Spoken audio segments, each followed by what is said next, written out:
And now to this. Outrage comes following a racist email sent to black organizations at the University of Massachusetts. The anti-black email states it was not sent by a student account to avoid being called racist.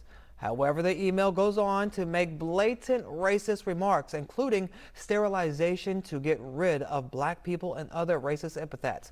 Well, the university's vice chancellor, Nefertiti A, made a statement saying that there will be actually an investigation into this disturbing email. So joining us now to discuss this incident and its larger ramifications is Dr. Nefertiti A. She is the vice chancellor and chief diversity officer, as well as the associate professor of sports management at UMass Amherst. Thank you so much for being with us this evening.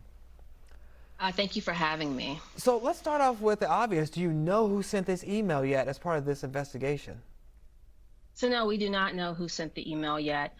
We started this whole incident off with having our University of Massachusetts Amherst Police Department, as well as our IT department, do an investigation on their own. That began, again, a while ago, right after the first incident. Since then, we've actually gone on to hire Frost and Friedberg Digital Forensics, a leading national firm in cybersecurity, to assist in the investigation of the racist emails that were sent to black students. Well, I'm glad you all are getting to the bottom of this, but since the racial tension that emerged last summer until now, do you see an increase in racist incidents happening at the school? Well, certainly. I think we've seen an increase in racist incidents that have happened in the last couple of weeks. So starting around August 29th, it began with a group of students riding their bikes near campus and having racist epithets yelled at them by someone driving by. That was followed up a few days later with the anti-black racist emails that you were speaking to earlier, circulated throughout our campus to black student groups. That initial set of emails was then followed up by other student groups receiving that email, as well as other anti-black racist incidents. So yes, I think nationally, probably dating back to since 2016, and then maybe even before, we've been seeing an increase in anti-black racist incidents on college campuses.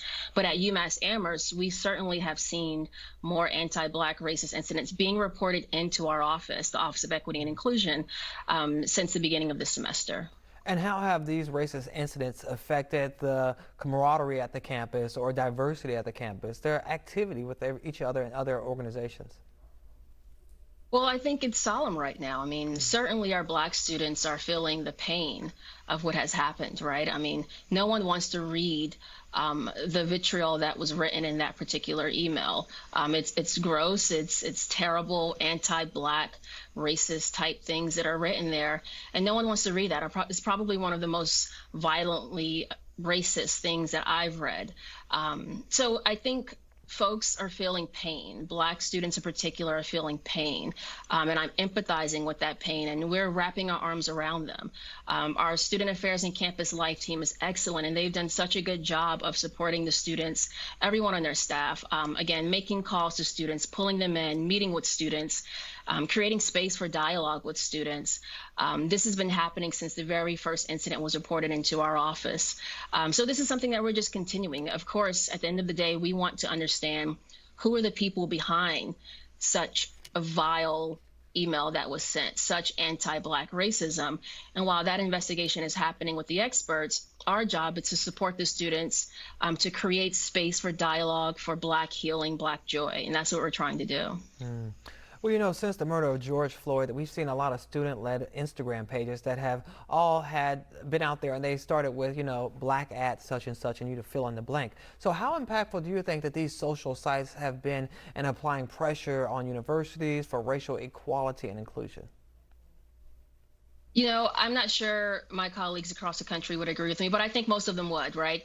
It's powerful what the students are doing on social media, using their voice, their collective voice, bringing folks together on campus, people that consider themselves activists and folks that don't consider themselves activists.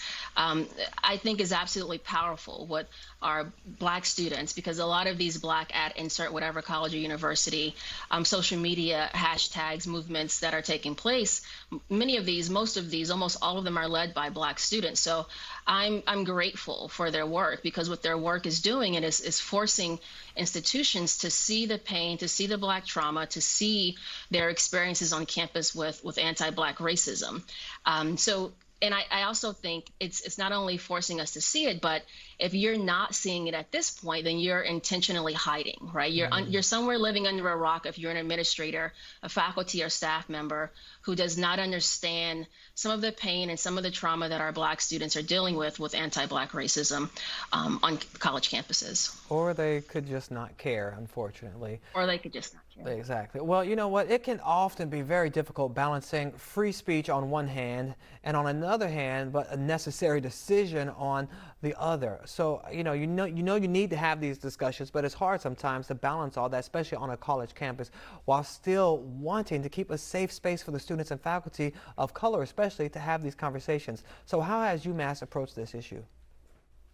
Well, I think first and foremost, our job is to create a safe space for all of our students. And I think first and foremost right now, our job is to create, to curate, to be intentional and spend a lot of energy and effort making a safe space for our Black students. Because right now, those are the students that have been most significantly harmed by racism. So the idea of free speech, I mean, this is what college campuses are about, right? Civil discourse. This is how we're growing. This is how we're educating folks through this civil discourse. We're stretching the way people think about things, the way they think about life through discourse. So I think it's an important part of a college campus, but never is that discourse more important than the safety and the ability for our students to thrive in a place where they feel safe and welcomed.